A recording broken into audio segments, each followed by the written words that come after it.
जय हिंद दोस्तों जिस तरीके से हमारे देश के अंदर सरकारी नौकरी पाने का एक सपना, जिसे कहते हैं केवल एक बच्चे का सपना ना होकर पूरे परिवार का सपना होता है, और जिस तरीके से हमारे देश की सरकारें जो हैं वो उस सपने से बहुत भोंडे तरीके से, बहुत भद्दे तरीके से खेलती हैं। और क्या वो कारण है कि आए दिन ना केवल बीपीएससी, अगर आप पूरे के पूरे पीसीएस एग्जाम्स के पैटर्न को देखेंगे, देश के अंदर सिर्फ और सिर्फ यूपीएससी के एग्जाम को छोड़ दिया जाए तो पीसीएस का जो बेहाल है, दुर्गति है, बुरा हाल है, वो शायद ही किसी दुनिया के किसी दूसरे एग्जाम्स का होगा। ना केवल पीसीएस,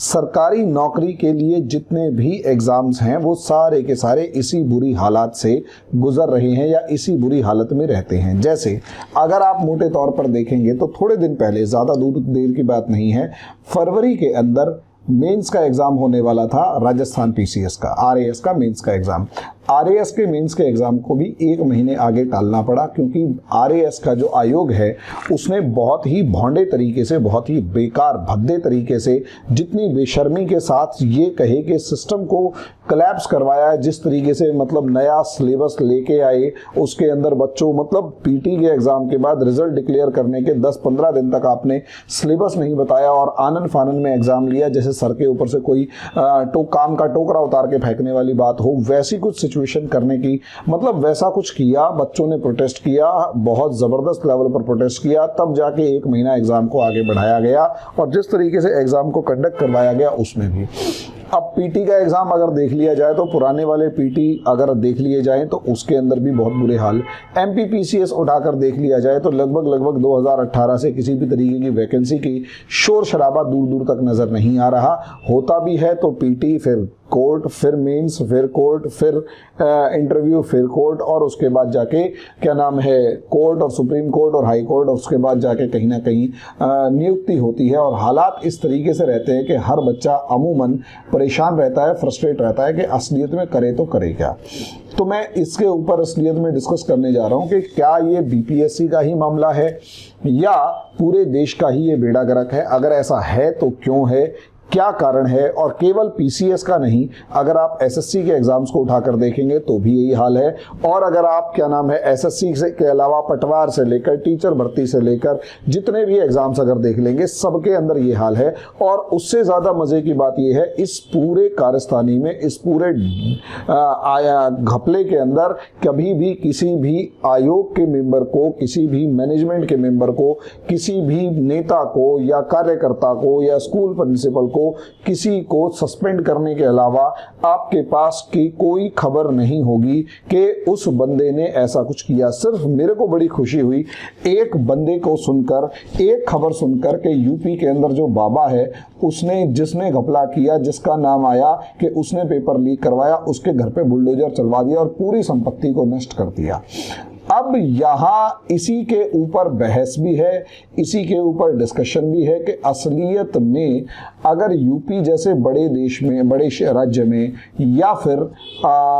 दिल्ली या यूपीएससी जिस तरीके से all over India exam conduct करवाता है, या बैंकिंग के एग्जाम होते हैं, इस एग्जाम को अगर देख लिया जाए जो ऑल ओवर इंडिया बहुत ही मजबूत, बहुत ही बड़े लेवल पर होते हैं, उन सारे एग्जाम्स को कंडक्ट करवाया जा सकता है, लेकिन पीसीएस को नहीं। इस पर डिस्कशन करें, लेकिन उससे पहले छोटी सी एक रिक्वेस्ट कि अगर आप लोग यूपीएससी या पीसीएस की तैयारी कर रहे हैं, हालांकि मैं बना ही इस पे रहा हूं कि एग्जाम कब आएगा पता नहीं, लेकिन फिर भी तैयारी कर रहे हैं और हम उम्मीद करें कि इनको सद्बुद्धि मिले और ये आपके एग्जाम की डेट्स वगैरह प्रॉपरली निकाल दें, तो उसके लिए इन सारे एग्जाम्स के लिए एनसीईआरटी के बेसिक कंसेप्ट्स की बहुत ज़्यादा ज़रूरत होती है। ये एनसीईआरटी के जो बेसिक कंसेप्ट्स हैं, ये इसके लिए हमारा एनसीईआरटी का कंसेप्टर बैच हमने लॉन्च किया है, उसे आप ज्वाइन करके अपने बेसिक कंसेप्ट्स को मजबूत कर सकते हैं ताकि आप आगे तैयारी अच्छे से कर सकें। दूसरा, इसकी फीस हमने बहुत कम यानी 500 रुपीज़ पर मंथ रखी हुई है। हमारी ऐप स्टडी टेबल जो ऐप है उसको आप डाउनलोड कीजिए और इस कोर्स के बारे में इंफॉर्मेशन गैदर कीजिए। दूसरा, हमारी ऐप के ऊपर free of cost test series available होने जा रही है। तो जो भी स्टेट पीसीएस वगैरह के लिए टेस्ट हैं या जो भी हैं उन सबको आप क्या नाम है ज्वाइन कीजिए और हमारी ऐप से आपको वो अवेलेबल हो जाएगी। तीसरा दोस्तों, अगर आप यूपीएससी की तैयारी किसी भी सेंट्रल यूनिवर्सिटीज़ में एंट्रेंस ले वो एडमिशन लेना चाहते हैं तो उसके लिए आजकल एंट्रेंस हो रहा है central universities common entrance test, central universities entrance test CUET। इसकी तैयारी हम अगले साल की प्रिपरेशन के लिए स्टार्ट कर रहे हैं। तो जो भी स्टूडेंट इसमें जुड़ना चाहता हो वो जल्दी से जल्दी हमसे जुड़ सकता है। कॉन्टैक्ट नंबर वही 9911119407 पर आप कॉल करके इसकी इंफॉर्मेशन ले सकते हैं। ऑनलाइन क्लासेस होंगी तो घर बैठ के आराम से आप हिंदुस्तान के किसी भी कोने से पढ़ाई कर सकते हैं। अब आ जाते हैं दोस्तों टॉपिक के ऊपर। टॉपिक है बीपीएससी का पेपर लीक, अब बच्चों के सपनों से खेलती सरकारें। अब सोचकर देखिए एक बच्चे का सपना क्या है भाई। सबसे बड़ी समस्या ये है भारत के अंदर जिस तरीके से और खासकर यूपी और बिहार के अंदर जिस तरीके से गरीबी है और जिस तरीके से हालात खराब हैं और रोजगार के अवसरों को अगर देखा जाए तो वहां पर रोजगार के अवसर या तो आप ठेला लगाएंगे या फिर आप छोटे मोटे ऑटो चलाएंगे या फिर आपके पास सरकारी नौकरी है। इसके अलावा अगर वहां पर इंडस्ट्रीज का कुछ देखा जाए तो वहां इंडस्ट्रीज का दूर दूर तक लेना देना कुछ नहीं है। आपको अपना राज्य छोड़कर बाहर निकलना पड़ेगा रोजगार की तलाश में। और राज ठाकरे या बाल ठाकरे जैसे नेता अपनी राजनीतिक रोटियां सेक रहे होते हैं यूपी और बिहार के लोगों के विरोध में अपना बिगुल बजाकर। वही हाल और यही एक कारण है कि यूपी और बिहार के लोग टैलेंटेड होने के अलावा भी अगर आप देखें तो बहुत मजदूरी कर रहे हैं या कई जगहों, हालांकि बहुत अच्छी अच्छी पोस्टों पर भी पहुंचे हुए हैं, लेकिन अगर आप देखेंगे दिल्ली हरियाणा राजस्थान, दिल्ली हरियाणा पंजाब और बहुत सारे दूसरे इलाकों के अंदर यूपी और बिहार का बड़ा सेक्शन वो है जो लेबर से जुड़ा हुआ है, जो सिर्फ और सिर्फ लेबर कर रहा है। तो उसका एक सबसे बड़ा रीजन ये कि भाई यहाँ पर रोजगार और खासकर प्राइवेट जो जॉब्स हैं, प्राइवेट रोजगार के यहाँ पर कोई बहुत ज़्यादा सी अपॉर्चुनिटी नहीं है। प्राइवेट जॉब की अपॉर्चुनिटीज़ नहीं है, बिजनेस की अपॉर्चुनिटीज़ नहीं है। यही एक कारण है कि या तो इंसान राजनीति में जुड़ता है या फिर इंसान सरकारी नौकरी के अंदर जाकर अपने बचे हुए जीवन को संतुष्ट करके, मतलब एक बचे हुए जीवन के अंदर बहुत आराम से उसको बिताना चाहता है। क्योंकि अगर आप सरकारी नौकरी के अंदर नहीं हैं और किसी प्राइवेट सेक्टर में हैं और प्राइवेट सेक्टर में निचले स्तर के ऊपर काम कर रहे हैं तो वहाँ जीवन की जो दुर्गति है उसका तो कुछ कहा ही नहीं जा सकता कि सुख तो शायद सपने में भी नहीं होता। ऐसे परिवारों के बच्चे अपने माँ बाप को जो हार्ड तोड़ मेहनत, बिल्कुल कमर तोड़ मेहनत करते हुए पूरी जिंदगी देखते हैं तो उन बच्चों के दिमाग के अंदर ये एक सपना जरूर रहता है कि, और ना केवल बच्चे के दिमाग में लेकिन पूरे के पूरे परिवार के दिमाग में एक सपना रहता है कि काश मैं एक सरकारी नौकरी पा जाऊं, पूरी जिंदगी इस सरकारी नौकरी के अंदर कम से कम और कुछ नहीं, रोटी खाने लायक या खर्चा चलाने लायक एक तनख्वाह मिलती रहेगी और उस तनख्वाह के साथ मैं अपने और अपने परिवार का पालन पोषण करूंगा। और खासकर मेरे जो माँ बाप हैं जिन्होंने पूरी जिंदगी कमर तोड़ मेहनत करी है, उनको जो पूरी जिंदगी कमर तोड़ मेहनत करने के बाद भी जो घाव लगे हैं, एक मन पर घाव होते हैं, उन घावों के ऊपर मरहम लगाऊंगा। लेकिन यहाँ पर हम इस चीज़ को समझ नहीं पाते या इस चीज़ को भूल जाते हैं कि भारत के अंदर डेमोक्रेसी है। और डेमोक्रेसी अगर पढ़े लिखे लोग हैं, आम जनता पढ़ी लिखी है, आम जनता समझदार है, तो वहाँ डेमोक्रेसी बहुत अच्छे तरीके से काम करती है क्योंकि वहाँ गर्दन दबाकर सरकार से या नेताओं से अपना काम करवा लेते हैं। भाई मैं हरियाणा से बिलोंग करता हूँ। हरियाणा के अंदर अगर देखा जाए, अगर कोई विधायक नहीं काम कर रहा है या वहाँ पर कोई भी काम नहीं कर रहा है तो पूरे गाँव की पंचायत जो है वो डिसाइड करके ये कह देती है कि वो पर्टिकुलर पार्टी का या पर्टिकुलर विधायक जो है वो गाँव के अंदर घुस नहीं जाएगा क्योंकि उसने काम नहीं किया तो वोट नहीं मिलेंगे। दिल्ली के अंदर अगर देखा जाए तो हम अपने काउंसलर्स को 4 बातें सुनाते हुए देर नहीं लगाते। लेकिन यहाँ इसलिए क्योंकि यूनिटी है, पढ़े लिखे लोग हैं और पढ़े लिखे लोग काउंसलर से लेकर विधायक को 2 मिनट के अंदर समझा देते हैं कि आपकी जॉब ये है, काम ये करना है। और यहाँ नॉर्मली अगर आप देखेंगे तो इन विधायक सांसदों से इतना काम ही होता है कि बेटा तेरा जो काम है उतना ही कर दे, बाकी हम अब खुद कर लेंगे। क्योंकि सेल्फ सफिशिएंट जो जनता है वो नॉर्मली ऐसे जगहों पे मिलती है। वहीं अगर आप बिहार और यूपी के अंदर देखेंगे तो यूपी और बिहार, खासकर UP, Bihar, Jharkhand, Chhattisgarh, MP, even Rajasthan, even Haryana के भी कुछ इलाके, पंजाब, वो जो भी इंडिया है, इंडिया के अंदर जो पिछड़े इलाके जिन्हें हम मानते हैं, उन सारे पिछड़े इलाकों के अंदर खेल क्या खेला गया कि इन नेताओं ने सबसे पहले हमारा जो बेस वाला स्ट्रक्चर है, जो बेसिक स्ट्रक्चर है, ये देखो आपके साथ खेल क्या होता है। जो हमारे शिक्षा की व्यवस्था है उसको ही सबसे पहले जड़ों को सुखा दिया। उस शिक्षा व्यवस्था की जड़ों को सुखाने का मतलब हमारे स्कूल्स, हमारे कॉलेजेस को बर्बाद करके रख दिया। पटना यूनिवर्सिटी के बारे में, मैं अभी पटना कुछ साल पहले गया था, तो पटना यूनिवर्सिटी के जो अध्यक्ष या पॉलिटिक्स से जुड़े हुए लड़के थे, वो ये कहते हैं कि सर यहाँ तो 2 मिनट लगते हैं बम मारते हुए। बम मारना मीन्स वो कोई एटम बम टाइप में नहीं है, हैंड ग्रेनेड नहीं है, एक देसी टाइप के जो बम है वो बना के फोड़ते हुए या पेट्रोल बम फोड़ते हुए यहाँ देर नहीं लगाते। पॉलिटिक्स इस हद तक है क्योंकि यहाँ एक हॉस्टल से पासवान निकले हैं, एक हॉस्टल से पप्पू यादव निकले हैं, एक हॉस्टल से नीतीश कुमार निकले हैं, एक हॉस्टल से लालू यादव निकले हैं। अब इस तरीके के या सुशील कुमार मोदी निकले हैं। इस तरीके के अगर हर हॉस्टल और पटना यूनिवर्सिटी के हॉस्टल से इस तरीके के नेता निकले हैं तो वहाँ के ज्यादातर लड़कों को या तो वो सरकारी नौकरी की तैयारी कर रहे हैं या फिर वो नेता बनने की तैयारी कर रहे हैं। और जब इस तरीके की राजनीति हो जाए कि जरा जरा सी बात के ऊपर सिस्टम को कोलैप्स करने के लिए आप लड़ना शुरू कर दें तो समझ लीजिए वहां की शिक्षा व्यवस्था जो है वो चरमरा चुकी होती है, बर्बाद हो चुकी होती है। वरना उसी पटना यूनिवर्सिटी के अंदर जब हम डॉक्टर इम्तियाज अहमद की किताब, लिखी हुई किताब को पढ़ के मतलब मिडिवल हिस्ट्री का एक बेसिक समझने की कोशिश करते हैं तो समझ लीजिए बहुत अच्छा। और एक से बढ़ के एक राइटर्स पटना यूनिवर्सिटी से निकलते हैं और आज के दिन अगर देखा जाए तो पटना यूनिवर्सिटी की दुर्गति कर रखी है। अब वही दुर्गति क्यों हो रखी है? क्योंकि वहां राजनीति घुस चुकी है। इसी तरीके से हमारे स्कूलों के हालात देख लीजिए, हमारे कॉलेजेस के हालात देख लीजिए। स्कूल के अंदर बच्चा अपनी मिड डे मील यानी मध्याह्न भोजन खाने के लिए चला जाए सो चला जाए, वरना स्कूल के अंदर 500 या 800 बच्चों में जब 5 बच्चे होते हैं और भोकाल नाम का एक जो टीवी है उसको मतलब यूट्यूब चैनल है उसको अगर देखेंगे तो देख के बहुत मजा आता है। उस जो नया सा लड़का है उसको बड़ी तारीफ करनी पड़ेगी कि उस लड़के ने बहुत मेहनत कर रहा है और शिक्षा व्यवस्था के ऊपर और स्कूलों के अंदर जा जाके जिस तरीके से टक्कर ले रहा है ताली बजानी पड़ेगी। लेकिन हमारी शिक्षा व्यवस्था को खोखला किया। अब आप समझिए, एक तरफ हमारी शिक्षा व्यवस्था को खोखला किया ताकि जो मिडिल क्लास है जिसके पास थोड़ा कुछ भी है उसके पास प्राइवेट स्कूल में जाने के अलावा सरकारी स्कूल में जाने का तो कोई ऑप्शन बचे ना और मजबूरी में वो प्राइवेट स्कूल में जाए। और जब वो बच्चा प्राइवेट स्कूल में जाए तो वो प्राइवेट स्कूल इन्हीं नेताओं के गुर्गों के, रिश्तेदारों के, साले सालियों के या फिर भाई बंधुओं के या फिर इनकी रखैलों तक के स्कूल होते हैं। आप समझ कर देखिए, इनकी रखैलों तक ने अगर स्कूल बना रखे हैं ना, जो इनके मतलब रखैल और उनके बच्चों के भी अगर स्कूल खोल के दे रखे हैं और वो आपका खून चूस रहे हैं तो आप अंदाजा लगा सकते हैं कि बीपीएससी का तो पेपर लीक होना तो बाद की बात है, आपका जो बेसिक अधिकार है आपके नेताओं ने वो बेसिक अधिकार तक छीन रखा है।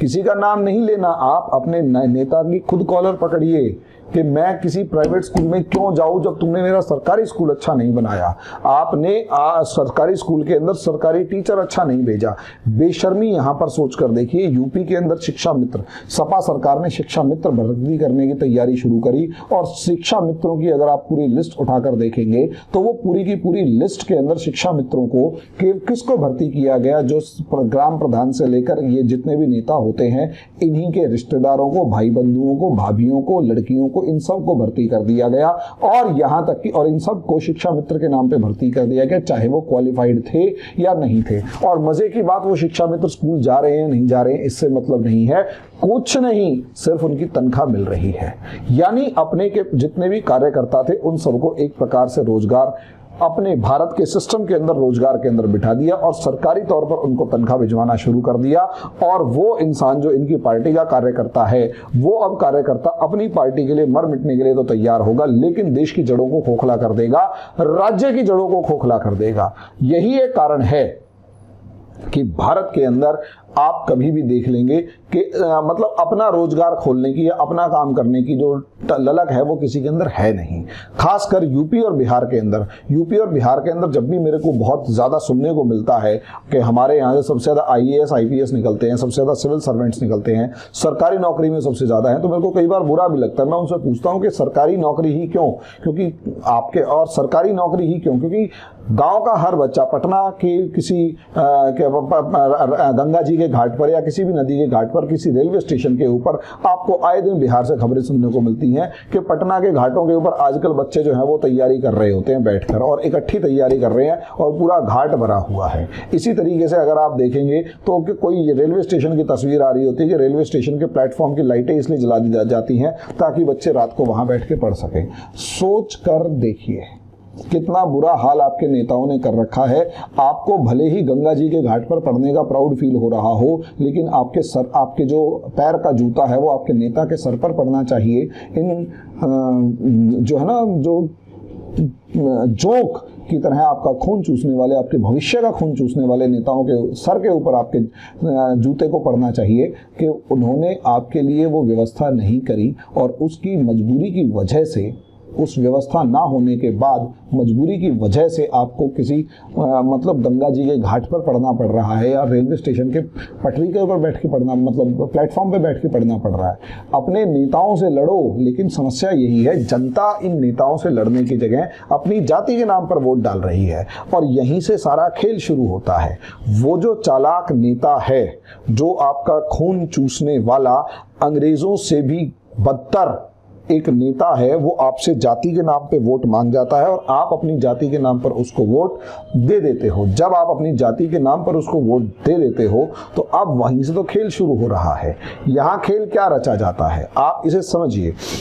आपकी जब सरकारी नौकरी आपकी कोई भी जॉब निकल रही होती तो पहली बात तो ये लोग जॉब निकालने के लिए तैयार नहीं होते, क्योंकि इनके पास उस जॉब को उस लड़कों की भर्ती करने के लिए इतना बजट ही नहीं होता कि इतने सारे अधिकारियों को अगर हम भर्ती करेंगे तो क्या हमारे पास इतना बजट है कि उन सारे सरकारी अधिकारियों की तनख्वाह या अफसरों की या सरकारी जो कर्मचारी हैं उनकी तनख्वाह वगैरह दे सके। तो यही एक कारण होता है कि इनके पास इतना पैसा ही नहीं है। क्यों? क्योंकि इन्होंने इंडस्ट्रीज के ऊपर तो मेहनत करी नहीं है, सोर्स ऑफ इनकम जनरेट करने की तरफ मेहनत करी नहीं है। कोई रेत घोटाला, कोई चारा घोटाला, कोई ये घोटाला, कोई वो घोटाला, सारे घोटाले कर करके अपनी जो कच्चे मकान थे उनको तो अरबों खरबों की प्रॉपर्टीज में बना लिया, लेकिन आम आदमी के लिए इन्होंने और स्टेट के लिए कहीं कुछ नहीं किया, क्योंकि जाति की राजनीति बहुत बढ़िया तरीके से चल रही थी।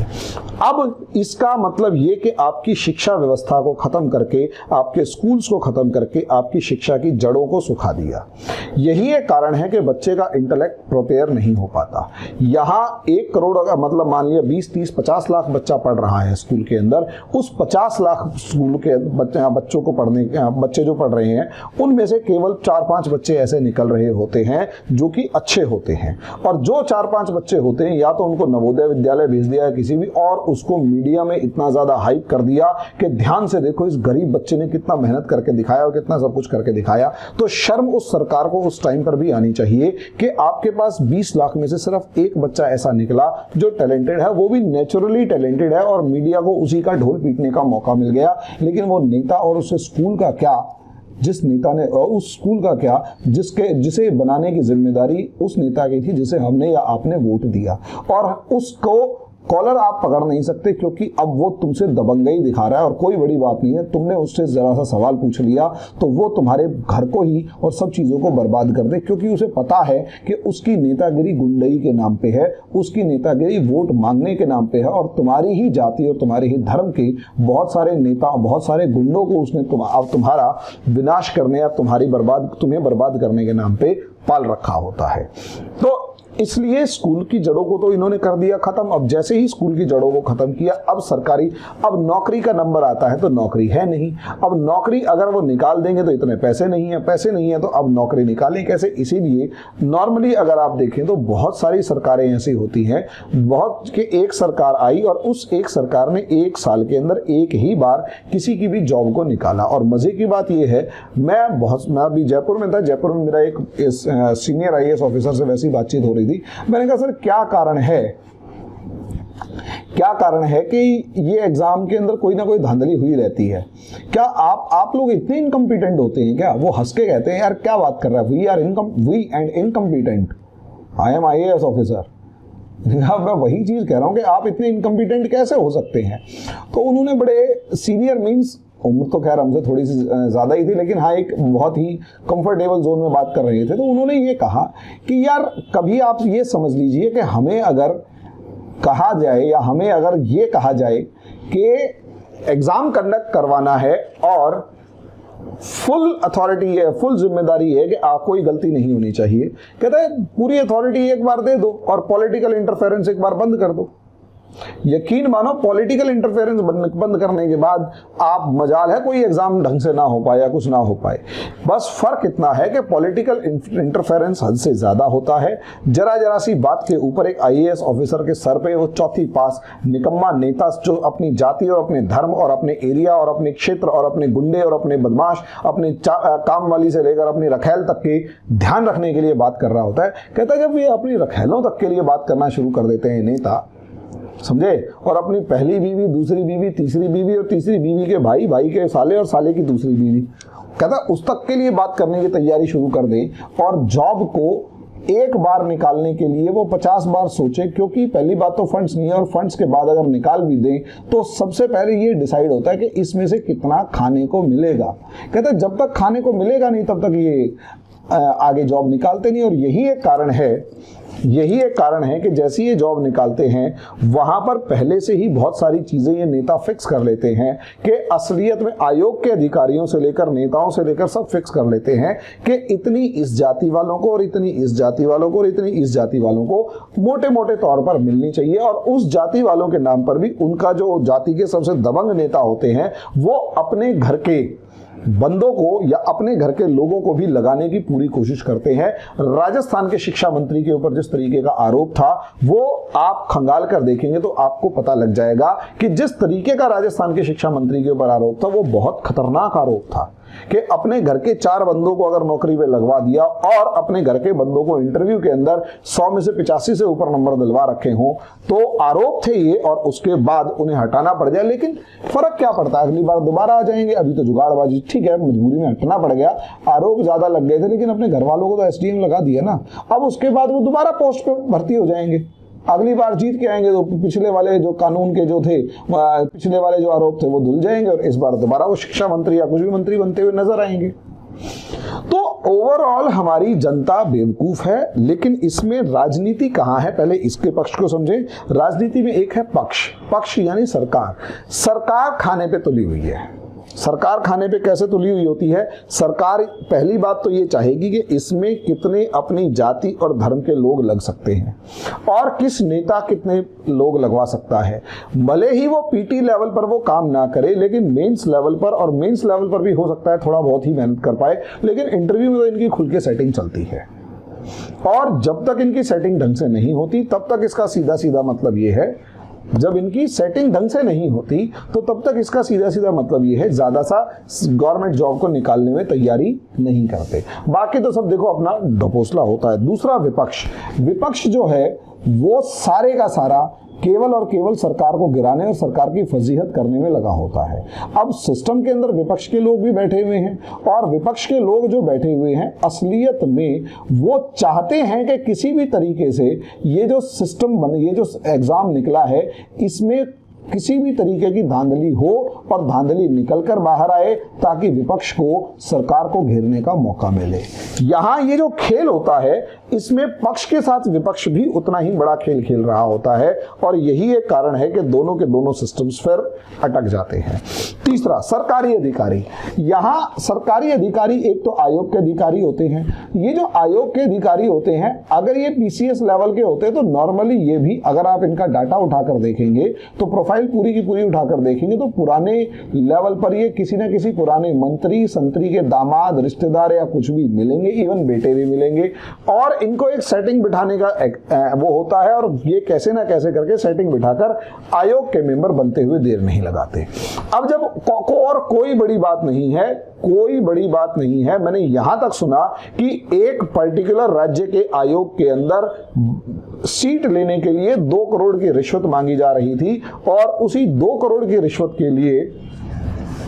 2 करोड़ की रिश्वत के लिए एक बंदा अपनी प्रॉपर्टीज को मैनिपुलेट करके यानी बेचकर वो 2 करोड़ रुपए इकट्ठा करने की तैयारी में था और ताकि उसे आयोग के अंदर जो सीट खाली हुई थी वहां पर उसकी सेटलमेंट बैठ जाए। तो 2 से 3 करोड़ के बीच की कोई भी सेटलमेंट बैठनी थी और पॉसिबिलिटी के अंदर वो मेंबर जिस तरीके सुनने में आया कि हाँ वो उसका मेंबर मतलब सुनने में क्या आया कि वो मेंबर बनने की तैयारी में है, उसके आगे की जानकारी ना दी जाए तो ज्यादा बेहतर है। लेकिन ऐसी धांधलियां इन आयोगों के अंदर होती हैं, इनमें कोई दो राय नहीं है अगर इनको उठाकर देखा जाए। लेकिन समस्या ये है इनके खिलाफ कोई सबूत ना तो आप दे सकते ना मैं दे सकता, लेकिन हाँ ये है कि ये अपनी योग्यता के अनुसार नहीं और पैसे के दम पे या अपनी सांठगांठ के दम पे जरूर आयोग के अध्यक्ष बनते, आयोग के मेंबर बनते हैं। ज्यादातर पीसीएस का हाल यही है। अब जो आदमी 2 करोड़ रुपए देके आयोग का सदस्य बनेगा तो सबसे पहले उसका काम यही होगा कि वो उस 2 करोड़ को पूरा करे। अब सवाल यही है कि 5 बार तो वो वैकेंसी आएगी नहीं, आएगी उसी बार, तो ऑब्वियस सी बात है वो कम से कम अपने 10 बंदे लगाएगा और 10 बंदों में 1-2 घर के लगा सकता है या फिर 10 बंदे वो लगवा के उनसे पैसे लेके उनके नंबरों की सेटिंग करवा के कैसे भी करके अपना, खासकर इंटरव्यू के अंदर अपने नंबरों की सेटिंग करवा के अपने पैसे पूरे करवाएगा और हो सकता है उससे 3-4 गुना कमा के निकलने की तैयारी करे। अब ऐसे में लगभग मान लिया 1000 सीटें अगर निकली हैं तो ये लोग क्या करेंगे, उस पूरी की पूरी सीट में से 5 या 10 या 20 जो भी 5-10 आयोग के जो मेंबर हैं वो सबसे पहले लगभग 50-100 सीटें अपने लिए तो बचा के रखेंगे कि कैसे ना कैसे करके इन सीटों को बेच के हम अपना कमा लें। और उन्हें पता है कि उनके पूरे कार्यकाल के अंदर एक जॉब निकली है और इसी जॉब के अंदर जो कमा सकते हैं कमा ले, बाकी नहीं। वरना अगर आप देखेंगे तो आईएएस पूजा सिंघल और उनके जो सीए के पास 19 करोड़ रुपया कैश निकला, वो कहीं ना कहीं इसी से रिलेटेड ऐसे ही अधिकारी होते हैं और ये अधिकारी यहीं से पैसे को मैनिपुलेट करके अपनी सीनियरिटी का फायदा उठा के या कैसे भी उठाकर उन आयोगों के अंदर भी भर्ती होते हैं। एक अधिकारी पकड़ा गया, मैं ये नहीं कह रहा सारे आईएएस अधिकारी ऐसे होते हैं, लेकिन या पीसीएस तो ज्यादातर ऐसे आपको मिलेंगे। हरियाणा के जो पहले पीसीएस होते थे लगभग कांग्रेस सरकार या उससे पुराने वाले पीसीएस होते थे, उनके ऊपर खूब आरोप लगते थे कि इंटरव्यू में पैसा चलता है, आप जाइए, आप जाएंगे तो इंटरव्यू के अंदर पैसा कोई ना कोई आपको मांग लेगा और आप अगर दे देंगे तो हो सकता है आपकी पोस्ट अच्छी खासी हो जाए। तहसीलदार से लेकर एसडीएम तक की सारी पोस्टें बिकती थी। हमारा हरियाणा का जो मुख्यमंत्री तो टीचर भर्ती घोटाले में जेल में भी है, अब उसको वो मिली है क्योंकि उसके पोते ने सरकार को समर्थन दे दिया। अब आप अंदाजा लगाकर देखिए कि टीचर भर्ती घोटाले के अंदर एक मुख्यमंत्री को जेल जाना पड़ा और वो कई साल तक जेल के अंदर रहा। तो अंदाजा आप इससे लगा सकते हैं कि पीसीएस के अंदर ये जो आयोग का अध्यक्ष होता है ये भी दूध धुला, आयोग जो होते हैं कभी भी दूध धुले तो होते नहीं है, ये सारे के सारे कहीं ना कहीं इस पॉलिटिकल मैनिपुलेशन से होकर आए हुए होते हैं और इनकी नियुक्ति वही नेता करता है जिसे आप अपनी जाति, अपने धर्म के नाम पर, अपने क्षेत्र के नाम पर, भाषा के नाम पर वोट देके आते हैं। वो एक तरफ तो आपकी शिक्षा व्यवस्था को खोखला करके आपका बेड़ा गर्क कर रहा है, आपको मजबूर कर रहा है प्राइवेट स्कूल में भेजने जाने के लिए। तो आप जब प्राइवेट स्कूल में जा रहे हैं और वहां मजबूर हो रहे हैं तो वहां आपकी मेहनत की कमाई का एक बड़ा हिस्सा वो चट कर रहा है और उसके बाद जब आप सरकारी नौकरी लेने गए तो वहां पर भी आपके हक को मारने के लिए ऐसे ऐसे लोगों को बिठाकर इन लोगों से सेटिंग करके केवल या तो वो आपसे पैसा लेगा या फिर वो आपसे पैसा ना लेकर दूसरे लोगों को पैसा लेकर उन सीटों को बेचने की तैयारी करेगा। अब हालांकि ये जो खेल अभी तक मैंने बताया ये नॉर्मली मोटे मोटे तौर पर मेंस और इंटरव्यू के अंदर ज्यादातर होता है, लेकिन हालांकि देखिए मैं पहली बात कह रहा हूं इनका कोई सबूत नहीं होता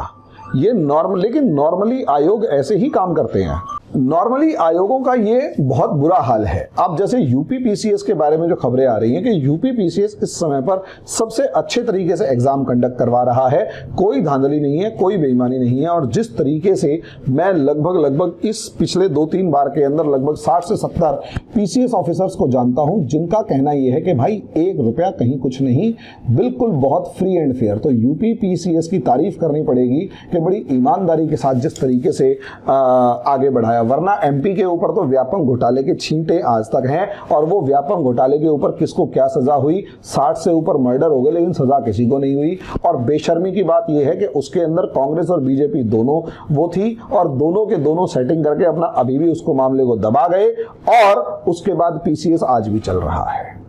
वही हाल आरएएस का भी है। आरएएस के ढंग से एग्जाम कभी होते नहीं है, अगली एग्जाम कब आएगा पता नहीं, रोज डेट्स चेंज होती है। और मजे की बात ये, वो जो अधिकारी जिनसे बात हुई थी उनका ये कहना था कि कई बार तो ऐसा भी होता है भाई कि, और ये हमें पता है ये ओपन के जानबूझकर पीसीएस के अंदर या पीटी के अंदर 2-4 क्वेश्चन ऐसे डाल दिए जाएंगे जो कंट्रोवर्शियल हो उसको मेंस, ताकि उसके ऊपर कोई क्लॉज लगे। और नहीं भी तो, और अगर मान लिया कोई आरटीआई वगैरह या कोई भी मतलब पीआईएल उसकी नहीं लगती है, उसका क्लेम नहीं आता, तो कोई बात नहीं, सरकार क्या करती है अपने ही एक आधे बंदे को भेज के कहती है भैया इस एग्जाम को रुकवाना, एक काम कर क्लेम कर। अब सीधी सी बात यह है 5 साल में अगर एक बार एग्जाम होगा तो उसके लिए रिश्वत भी ज्यादा मिलेगी। हर साल एग्जाम होगा तो रिश्वत नहीं मिलेगी, ये याद रखिएगा। 5 साल बाद एक बार जब एग्जाम हो रहा होता है और हर सरकार उस एग्जाम को कर रही होती है, तो 800 में से अगर 400 सीटें किसी ना किसी सेटिंग के अंदर किसी तरीके से अगर बिक रही होती हैं, तो यकीन मानिए सरकारों को वहीं पर पैसा खाने का मौका मिल रहा होता है। ये फैक्ट है। और यही कारण है कि कोई भी सरकार ये दावा करके नहीं आती कि आरएएस या पीसीएस या जो भी एग्जाम्स है वो 5 साल के अंदर 5 लेंगे। क्यों? क्योंकि उन्हें पता है कि अगर ये दावा कर दिया और 5 में से 3 भी लेने पड़ गए तो उतना पैसा वसूल नहीं होगा जितना एक बार के अंदर होता है। तो इसलिए आपके साथ सिर्फ और सिर्फ आपके भविष्य के साथ खिलवाड़ होता है। और तीसरा, यहाँ पर जिन स्कूलों के अंदर सेंटर होते हैं, सोचकर देखिए, यूपीएससी पूरे भारत के अंदर वो करवाती है, कोई पेपर लीक नहीं होता। टीसीएस जो है बैंकों के एग्जाम करवा रही होती है, पूरे कहीं पर भी कोई पेपर लीक नहीं होता। लेकिन जैसे ही तुम्हारे पीसीएस के एग्जाम होते हैं, तुम्हारे स्टेट के अंदर होते हैं, सब चीजें वहीं पे होती हैं, वहां एग्जाम जो है वो भर भर के लीक हो रहे होते हैं। उसके पीछे का लॉजिक ये है कि एग्जाम जो है वो स्कूल के कर्मचारियों के अंदर से ही लोकल लेवल पर ही वो मार्कशीट चलती है, लोकल लेवल पर सारी सेटिंग होती है और वहीं से पेपर लीक हो जाता है। और यहां सरकारें, क्योंकि सरकार खुद चाहती है कि पेपर लीक हो, किसी तरीके से टल जाए, तो आप उम्मीद भी नहीं कर सकते उनसे। और रही सही यहां पर वो सरकार के जो गुर्गे होते हैं, जो खुद पैसे देके भर्ती हो रहे होते हैं, वो इसे एक मौके की तरह देखते हैं कि जितना कमाया जाए और जैसे कमाया जाए कमा लो। तो बीच में से कहीं पर भी पेपर लीक जब होता है तो वो असलियत में वो वैसा ही घाघ आदमी बैठा हुआ होता है। और ऐसा नहीं है कि इसका हम भुक्तभोगी नहीं है। भाई जब मैंने 12वीं पास करी तो उस समय पर हमने एंट्रेंस दिया, बहुत ज्यादा रैंक से नहीं रहे, लेकिन हाँ ये है रह गए। तो बाद में पता लगा एक मिश्रा नाम का बंदा था जो मेडिकल के एग्जाम्स लीक करवाता था, मेडिकल के पेपर लीक करवाता था, और बाद में उसने सांसदी का चुनाव भी लड़ा। तो अंदाजा आप लगाकर देखिए कि ये जो कोचिंग इंडस्ट्री का इतना बड़ा जो कोचिंग इंडस्ट्री होता था, इसमें भी कोई बड़ी बात नहीं है ये वाले भी अपना पेपर लीक करवा रहे हो और ये घोषित करेंगे देखो मेरे यहां से पेपर आया और मेरे यहां से पेपर आया। एमपीपीसीएस का तो एक केस ऐसा था कि वहां पेपर पुणेकर की किताब के अंदर से डिट्टो वैसे का वैसे उठाकर छाप दिया गया। सोचकर देखिए, किताब के अंदर जो प्रैक्टिस पेपर दे रखा है वो वैसे का वैसे, क्वेश्चन की सीरीज तक नहीं बदली, वैसे के वैसे उठा के छाप दिया गया। और दूसरी खास बात ये कि जो गलतियां उस बुक के क्वेश्चन पेपर में थी, एग्जैक्टली वही गलतियां उस पीसीएस के क्वेश्चन पेपर के अंदर थी। तो इतनी बेशर्मी अगर पीसीएस में चल रही है तो आप इनसे उम्मीद नहीं कर सकते, क्योंकि ये पीसीएस आपके उन्हीं नेताओं, उन्हीं निकम्मे, नकारा, नालायक और आपके खून चूसने वाले नेताओं के द्वारा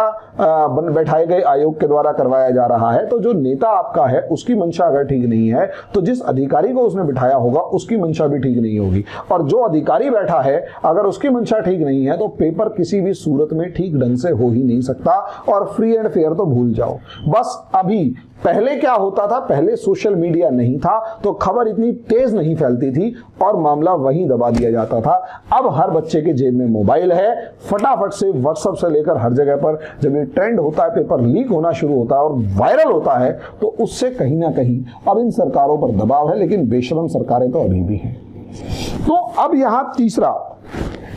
अब यहां पेपर खरीदने वाले कौन होते हैं? अब ये खरीदने वाले पेपर नॉर्मली वो लोग होते हैं जो या तो सिटिंग आईएएस ऑफिसर है, सिटिंग आईएएस आईपीएस ऑफिसर्स के जब बच्चे जब ये एग्जाम दे रहे होते हैं और उन्हें पता है, देखो जिस आईएएस आईपीएस का बच्चा जो है वो पहले ही इंटेलिजेंट होगा और उसे पूरा पता है आज नहीं तो कल ये क्रैक कर जाएगा, तो उसे तो कोई समस्या है नहीं। लेकिन जो सिटिंग आईएएस आईपीएस को ये पता है कि, या बड़े बिजनेसमैन को या बड़े ऑफिसर को, इवन नेताओं को ये पता है कि ये लड़का पढ़ने में ठीक तो है लेकिन आईएएस क्रैक कर जाएगा या पीसीएस क्रैक करके अपने अपने दम पे क्रैक कर जाएगा या अपने दम पे कॉम्पिटिट कर जाएगा, ये पॉसिबल जल्दी से नहीं लग रहा। और अगर कर भी जाएगा तो अपनी तरफ से मदद करने के उसकी जीत को सुनिश्चित करने में क्या बुराई है। यहां आकर ये जो अब लोग हैं, ये नेता हैं, ये अपने भ्रष्टाचार से जो पैसा कमाया हुआ होता है, मेहनत की कमाई से इतना पैसा नहीं निकलता, पैसा जो इन्होंने कमाया होता है वहां से वो सेटिंग करवाते हैं,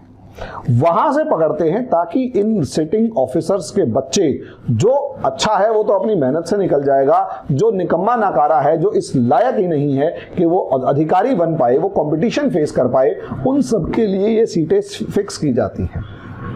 ताकि वो पूरी जिंदगी तुम्हारे को लूट सके। तो दोस्तों, असलियत में इन सब चीज़ों की ये जो बेईमानी हम देख रहे हैं, भ्रष्टाचार देख रहे हैं, एग्जाम क्रैक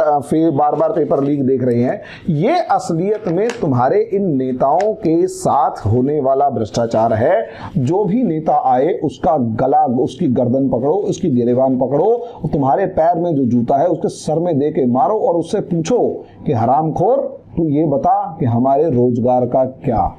और गाली बक के पूछो उसे, उसके मुंह पे गाली पड़नी चाहिए। वो क्या होगा, वो बदमाशी दिखाएगा। भाई 2-4 बलि चढ़ेंगे और जितना ज्यादा बलि चढ़ेंगे उतना ज्यादा तुम्हारे अगेंस्ट, वही वाली बात है। लेकिन यहाँ समस्या ये है, भगत सिंह पड़ोसी के घर में पैदा होना चाहिए, अपने घर में तो IAS बनने वाला ही पैदा होना चाहिए। भगत सिंह पड़ोसी का बच्चा बने, अपना नहीं। और ये मानसिकता जब तक आपके अंदर रहेगी, आपके ये पेपर लीक होते रहेंगे। आप कुछ भी कर लो, ये पेपर ऐसे ही लीक होते रहेंगे। आप केवल फुटपाथ पे बैठ के, प्लेटफॉर्म पे बैठ के, गंगा जी के घाट पे बैठ के केवल पढ़ते रहोगे और पढ़ते रहो, कुछ होने वाला नहीं है। नहीं मिलेगी नौकरी जब तक आप खुद अपने इन नेताओं को जूता मार के नहीं सुधारोगे। जूते मारो ही नहीं, ये आपके नेता जिम्मेदार हैं। आपका स्कूल खराब है, नेता जिम्मेदार है। हॉस्पिटल नहीं है, नेता जिम्मेदार है। पेपर लीक हो रहा है, नेता जिम्मेदार है। पकड़ो, शोर मचाओ, ताकि वो असेंबली में शोर मचाए और जिम्मेदारी ले